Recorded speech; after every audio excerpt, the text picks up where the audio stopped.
Hello there, I'm D-Dust and welcome back. Tonight's story was written by Brian Russell. NoEnd House. Let me start by saying that Peter Terry was addicted to heroin. We were friends in college and continued to be after I graduated. Notice that I said I. He dropped out after 2 years of barely cutting it. After I moved out of the dorms and into a small apartment, I didn't see Peter as much. We would talk online every now and then. AIM was king in pre-Facebook years. There was a period where he wasn't online for about 5 weeks straight. I wasn't worried. He was pretty notorious flake and drug addict, so I assumed he just stopped caring. Then one night, I saw him log on. Before I could initiate a conversation, he sent me a message. David, man, we need to talk. That was when he told me about the NoEnd house. It got that name because no one had ever reached the final exit. The rules were pretty simple and cliche. Reach the final room of the building, and you win $500. There were 9 rooms in all. The house was located outside the city, roughly 4 miles away from my house. Apparently, Peter had tried and failed. He was a heroin and who knows what the fuck else addict. So I figured the drugs got the best of him and he wigged out at a paper ghost or something. He told me it would be too much for anyone, that it was unnatural. I didn't believe him. I told him I would check it out the next night, and no matter how hard he tried to convince me otherwise, $500 sounded too good to be true. I had to go. I set out the following night. When I arrived, I immediately noticed something strange about the building. Have you ever seen or read something that shouldn't be scary, but for some reason a chill crawls up your spine anyway? I walked toward the building, and that feeling of uneasiness only intensified as I opened the front door. The first area was almost laughable. The decor resembled the Halloween aisle of a Kmart, complete with sheet ghosts and animatronic zombies that gave a static growl when you passed by. At the far end was an exit. It was the only door beside the one I entered through. I brushed through the fake spiderwebs and headed for the second room. I was greeted by fog as I opened the door to room 2. The room definitely upped the ante in terms of technology. Not only was there a fog machine, but a bat hung from the ceiling and flew in a circle. Scary. They seemed to have a Halloween soundtrack that one would find in a 99-cent store on loop somewhere in the room. I didn't see a stereo, but I guess they must have used a PA system. I stepped over a few toy rats that wheeled around and walked with a puffed-up chest across to the next area. I reached for the doorknob, and my heart sank to my knees. I did not want to open that door. Feeling of dread hit me so hard I could barely even think. Logic overtook me after a few terrified moments, and I shook it off and entered the next room. Room 3 is when things began to change. On the surface, it looked like a normal room. There was a chair in the middle of the wood-paneled floor. A single lamp in the corner did a poor job of lighting the area, casting a few shadows across the floor and walls. That was the problem. Shadows. Plural. With the exception of the chairs, there were others. I had barely walked in the door, and I was already terrified. It was at that moment that I knew something wasn't right. I didn't even think as I automatically tried to open the door I came through. It was locked from the other side. That set me off. Was someone locking the doors as I progressed? There was no way. I would have heard them. Was it a mechanical lock that set automatically? Maybe, but I was too scared to really think. I turned back to the room and the shadows were gone. The chair's shadow remained, but the others were gone. I slowly began to walk.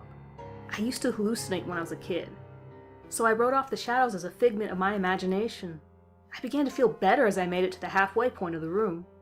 I looked down as I took my steps, and that's when I saw it, or didn't see it. My shadow wasn't there. I didn't have time to scream. I ran as fast as I could to the other door and flung myself without thinking into the room beyond. The fourth room was possibly the most disturbing. As I closed the door, all light seemed to be sucked out and put back into the previous room. I stood there, surrounded by darkness, not able to move. I'm not afraid of the dark. I never have been. But I was absolutely terrified. All sight had left me. I held my hand in front of my face, and I didn't know what I was doing. I would never been able to tell. Darkness doesn't describe it. I couldn't hear anything. It was dead silent. When you're in a soundproof room, you can still hear yourself breathing. You can hear yourself being alive. I couldn't. I began to stumble forward after a few moments, my rapidly beating heart the only thing I could feel. There was no door in sight. I wasn't even sure that there was one this time. The silence was then broken by a low hum. I felt something behind me. I spun around wildly, but could barely even see my own nose. I knew it was there, though. Regardless of how dark it was, I knew something was there. The hum grew louder, closer. It seemed to surround me, but I knew whatever was causing the noise was in front of me, inching closer. I took a step back. I had never felt that kind of fear. I can't really describe true fear. I wasn't even scared I was going to die. I was scared of what the alternative was. I was afraid of what this thing had in store for me. Then the lights flashed for a second, and I saw it. Nothing. I saw nothing, and I know I saw nothing there. The room was again plunged into darkness, and the hum became a wild screech. I screamed in protest. I couldn't hear this goddamn sound for another minute. I ran backwards, away from the noise, and fumbled for the door handle. I turned and fell into room 5. Before I describe room 5, you have to understand something. I am not a drug addict. I have had no history of drug abuse or any sort of psychosis short of the childhood hallucinations I mentioned earlier. And those were only when I was really tired or just waking up. I entered the NoEnd house with a clear head. After falling in from the previous room, my view of room 5 was from my back, looking up at the ceiling. What I saw didn't scare me. It simply surprised me. Trees had grown into the room and towered above my head. The ceiling in this room was taller than the others, which made me think I was in the center of the house. I got up off the floor, dusted myself off, and took a look around. It was definitely the biggest room of them all. I couldn't even see the door from where I was. Various brush and trees must have blocked my line of sight with the exit. Up to this point, I figured the rooms were going to get scarier, but this was a paradise compared to the last room. I also assumed whatever was in room 4 stayed back there. I was incredibly wrong. As I made my way deeper into the room, I began to hear what one would hear if they were in a forest. Chirping bugs and the occasional flap of birds seemed to be my only company in this room. That was the thing that bothered me the most. I heard the bugs and other animals, but I didn't see any of them. I began to wonder how big this house was. From outside, when I first walked up to it, it looked like a regular house. It was definitely on the bigger side, but this was almost a full forest in here. The canopy covered my view of the ceiling, but I assumed it was still there, however high it was. I couldn't see any walls either. The only way I knew I was still inside was that the floor matched the other rooms, the standard dark wood paneling. I kept walking, hoping that the next tree I passed would reveal the door. After a few moments of walking, I felt a mosquito fly onto my arm. I shook it off and kept going. A second later, I felt about 10 more land on my skin at different places. I felt them crawl up and down my arms and legs, and a few made their way across my face. I flailed wildly to get them off, but they just kept crawling. I looked down and let out a muffled scream, more of a whimper to be honest. I didn't see a single bug. Not one bug was on me, but I could feel them crawl. I heard them fly by my face and sting my skin, but I couldn't see a single one. I dropped to the ground and began to roll wildly. I was desperate. I hated bugs, especially ones I couldn't see or touch, but these bugs could touch me and they were everywhere. I began to crawl. I had no idea where I was going. The entrance was nowhere in sight and I still hadn't even seen the exit. So I just crawled, my skin wriggling with the presence of those phantom bugs. After what seemed like hours, I found the door. I grabbed the nearest tree and propped myself up, mindlessly slapping my arms and legs to no avail. I tried to run, but I couldn't.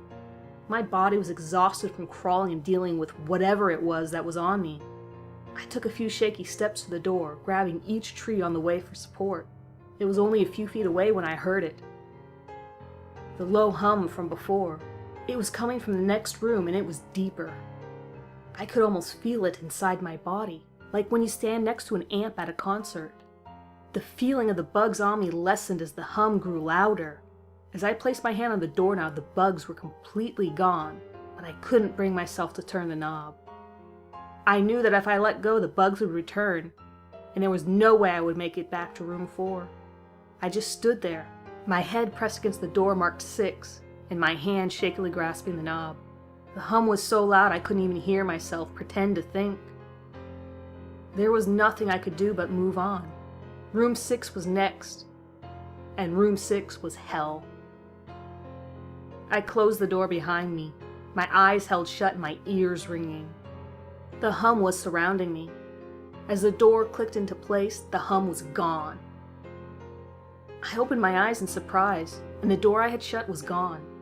It was just a wall now. I looked around in shock. The room was identical to room 3. The same chair and lamp, but with the correct amount of shadows this time. The only real difference was that there was no exit door, and the one I came in through was gone. As I said before, I had no previous issues in terms of mental instability, but at that moment I fell into what I now know was insanity. I didn't scream. I didn't make a sound. At first, I scratched softly. The wall was tough, but I knew the door was there somewhere. I just knew it was. I scratched at where the doorknob was.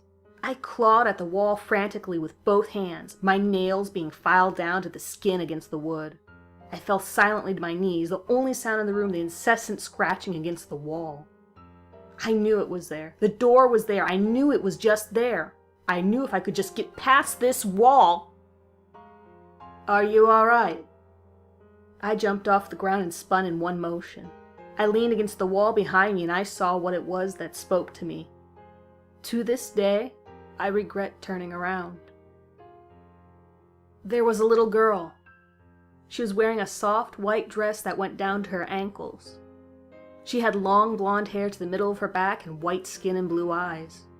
She was the most frightening thing I had ever seen, and I know that nothing in my life will ever be as unnerving as what I saw in her.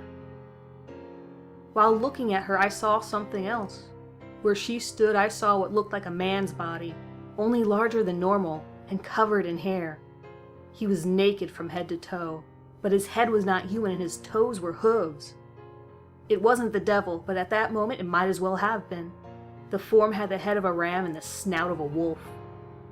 It was horrifying, and it was synonymous with the little girl in front of me. They were the same form. I can't really describe it, but I saw them both at the same time.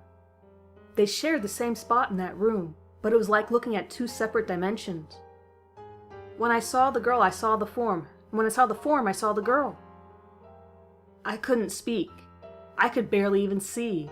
My mind was revolting against what it was attempting to process. I had been scared before in my life, and I had never been more scared than when I was trapped in the 4th room. But that was before room 6.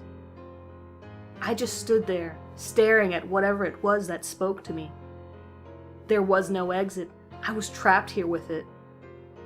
And then it spoke again. "David, you should have listened." When it spoke, I heard the words of the little girl, but the other form spoke through my mind in a voice I won't attempt to describe. There was no other sound. The voice just kept repeating that sentence over and over in my mind, and I agreed. I didn't know what to do. I was slipping into madness, yet couldn't take my eyes off of what was in front of me. I dropped to the floor. I thought I had passed out, but the room wouldn't let me. I just wanted it to end. I was on my side, my eyes wide open, and the form staring down at me. Scurrying across the floor in front of me was one of the battery-powered rats from the 2nd room. The house was toying with me, but for some reason, seeing that rat pulled my mind back from whatever depths it was headed, and I looked around the room. I was getting out of there. I was determined to get out of that house and live and never think about this place again. I knew this room was hell, and I wasn't ready to take up a residency. At first, it was just my eyes that moved. I searched the walls for any kind of opening. The room wasn't that big, so it didn't take long to soak up the entire layout. The demon still taunted me, the voice growing louder as the form stayed rooted to where it stood. I placed my hand on the floor, lifted myself up to all four, and turned to scan the wall behind me. Then I saw something I couldn't believe. The form was now right at my back, whispering into my mind how I shouldn't have come. I felt its breath on the back of my neck, but I refused to turn around. A large rectangle was scratched into the wood, with a small dent chipped away in the center of it. Right in front of my eyes, I saw the large 7 I had mindlessly etched into the wall. I knew what it was. Room 7 was just beyond that wall where Room 5 was moments ago. I don't know how I had done it. Maybe it was just my state of mind at the time. But I had created the door. I knew I had. In my madness, I had scratched into the wall what I needed the most. An exit to the next room. Room 7 was close. I knew the demon was right behind me, but for some reason it couldn't touch me. I closed my eyes and placed both hands on the large 7 in front of me. I pushed. I pushed as hard as I could. The demon was now screaming in my ear. It told me I was never leaving. It told me that this was the end, but I wasn't going to die. I was going to live there in Room 6 with it. I wasn't. I pushed and screamed at the top of my lungs. I knew I was going to push through the wall eventually. I clenched my eyes shut and screamed, and the demon was gone. I was left in silence. I turned around slowly and was greeted by the room as it was when I entered. Just a chair and a lamp. I couldn't believe it, but I didn't have time to dwell. I turned back to the 7 and jumped back slightly. What I saw was a door. It wasn't the one I had scratched in, but a regular door with a large 7 on it. My whole body was shaking. It took me a while to turn the knob. I just stood there for a while staring at the door. I couldn't stay in Room 6. I couldn't. But if this was only Room 6, I couldn't imagine what 7 had in store. I must have stood there for an hour just staring at the 7. Finally, with a deep breath, I twisted the knob and opened the door to Room 7. I stumbled through the door, mentally exhausted and physically weak. The door behind me closed and I realized where I was. I was outside. Not outside like Room 5, but actually outside. My eyes stung. I wanted to cry. I fell to my knees and tried, but I couldn't. I was finally out of that hell. I didn't even care about the prize that was promised. I turned and saw that the door I just went through was the entrance. I walked to my car and drove home thinking of how nice a shower sounded. As I pulled up to my house, I felt uneasy. The joy of leaving NoEnd House had faded and dread was slowly building in my stomach. I shook it off as residual from the house and made my way to the front door. I entered and immediately went up to my room. There on my bed was my cat, Baskerville. He was the first living thing I had seen all night, and I reached to pet him. He hissed and swiped at my hand. I recoiled in shock, as he had never acted like that. I thought, whatever, he's an old cat. I jumped into the shower and got ready for what I was expecting to be a sleepless night. After my shower, I went to the kitchen to make something to eat. I descended the stairs and turned into the family room. What I saw would be forever burned into my mind, however. My parents were lying on the ground, naked and covered in blood. They were mutilated in near unidentifiable states. Their limbs were removed and placed next to their bodies, and their heads were placed on their chests facing me. The most unsettling part were their expressions. They were smiling, as though they were happy to see me. I vomited and sobbed there in the family room. I didn't know what had happened. They didn't even live with me at this time. I was a mess. Then I saw it. A door that was never there before. A door with a large 8 scrawled on it in blood. I was still in the house. I was standing in my family room, but I was in Room 7. The faces of my parents smiled wider as I realized this. They weren't my parents. They couldn't be, but they looked exactly like them. The door marked 8 was across the room, behind the mutilated bodies in front of me. I knew I had to move on, but at that moment I gave up. The smiling faces tore into my mind. They grounded me where I stood. I vomited again and nearly collapsed. Then the hum returned. It was louder than ever, and it filled the house and shook the walls. The hum compelled me to walk. I began to walk slowly, making my way closer to the door and the bodies. I could barely stand, let alone walk, and the closer I got to my parents, the closer I came to suicide. The walls were now shaking so hard it seemed as though they were going to crumble, but still their faces smiled at me. As I inched closer, their eyes followed me. I was now between the two bodies, a few feet away from the door. The dismembered hands clawed their way across the carpet towards me, all while the faces continued to stare. New terror washed over me as I walked faster. I didn't want to hear them speak. I didn't want the voices to match those of my parents. They began to open their mouths, and the hands were inches from my feet. In a dash of desperation, I lunged toward the door, threw it open, and slammed it behind me. Room 8. I was done. After what I had just experienced, I knew there wasn't anything else this fucking house could throw at me that I couldn't live through. There was nothing short of the fires of hell that I wasn't ready for. Unfortunately, I underestimated the abilities of NoEnd House. Unfortunately, things got more disturbing, more terrifying, and more unspeakable in Room 8. I still have trouble believing what I saw in Room 8. Again, the room was a carbon copy of Rooms 3 and 6, but sitting in the usually empty chair was a man. After a few seconds of disbelief, my mind finally accepted the fact that the man sitting in that chair was me. Not someone who looked like me. It was David Williams. I walked closer. I had to get a better look even though I was sure of it. He looked up at me, and I noticed tears in his eyes. Please, please don't do it. Please don't hurt me. What? I asked. Who are you? I'm not going to hurt you. Yes, you are. He was sobbing now. You're going to hurt me, and I don't want you to. He sat in the chair with his legs up and began rocking back and forth. It was actually pretty pathetic looking, especially since he was me, identical in every way. Listen, who are you? I was now only a few feet from my doppelganger. It was the weirdest experience yet, standing there talking to myself. I wasn't scared, but I would be soon. Why are you? You're going to hurt me. You're going to hurt me if you want to leave. You're going to hurt me.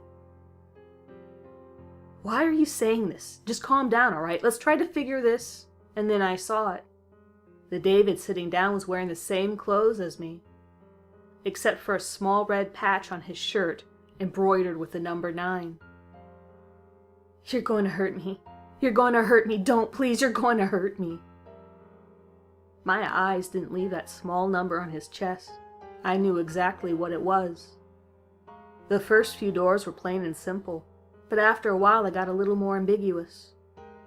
7 was scratched into the wall, but by my own hands. 8 was marked in blood above the bodies of my parents. But 9, this number was on a person. A living person. Worse still, it was on a person that looked exactly like me.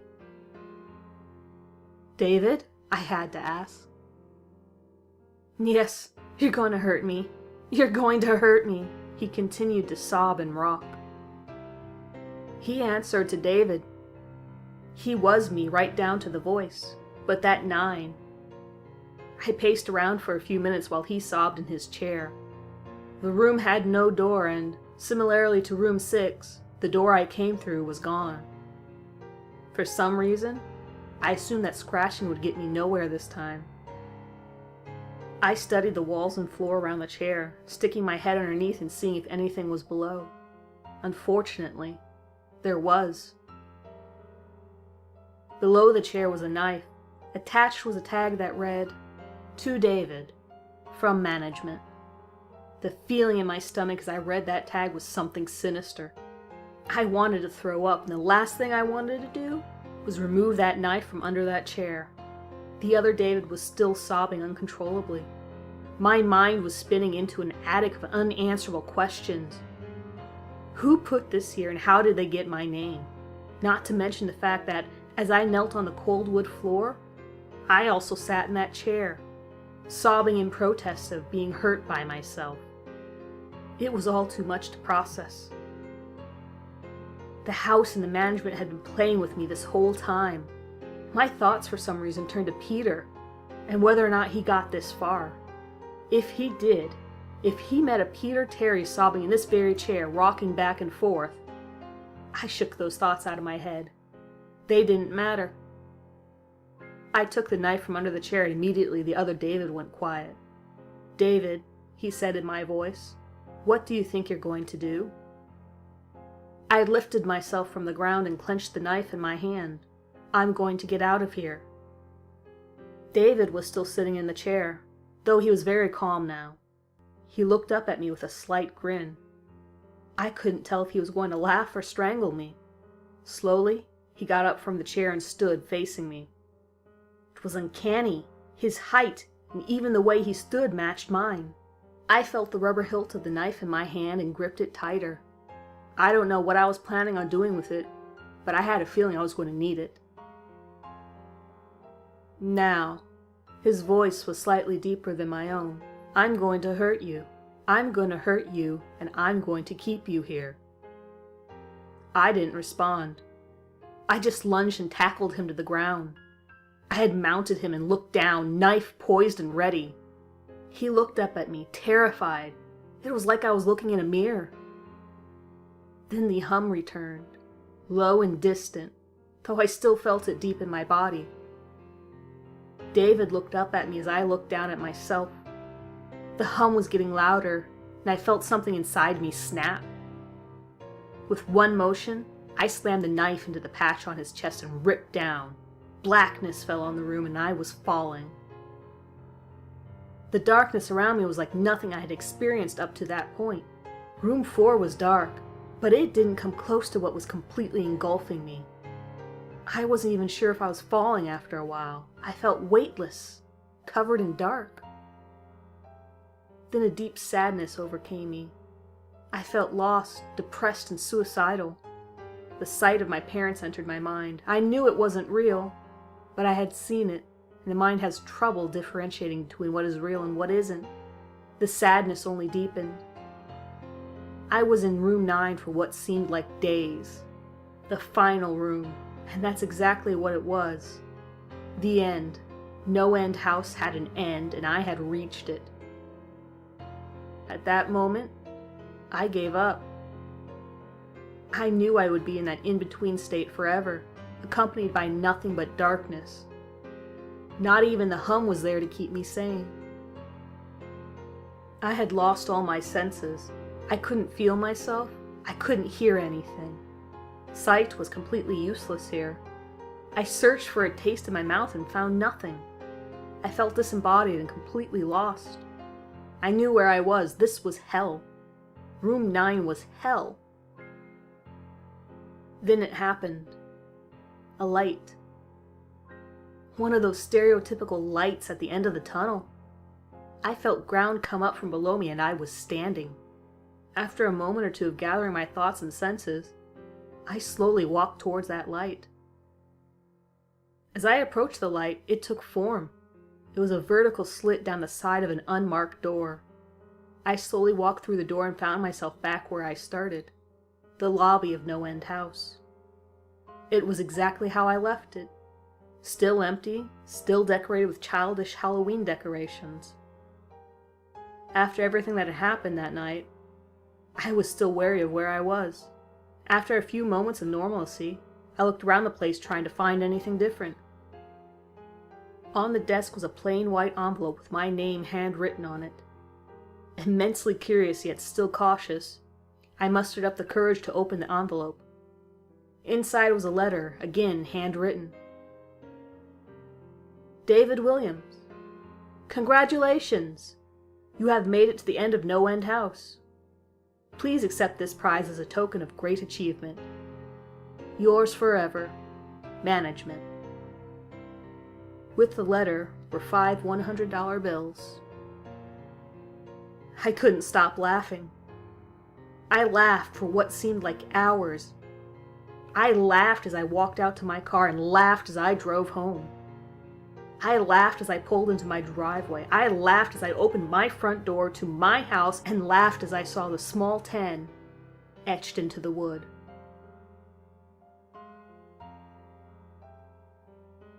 Thank you for tuning in.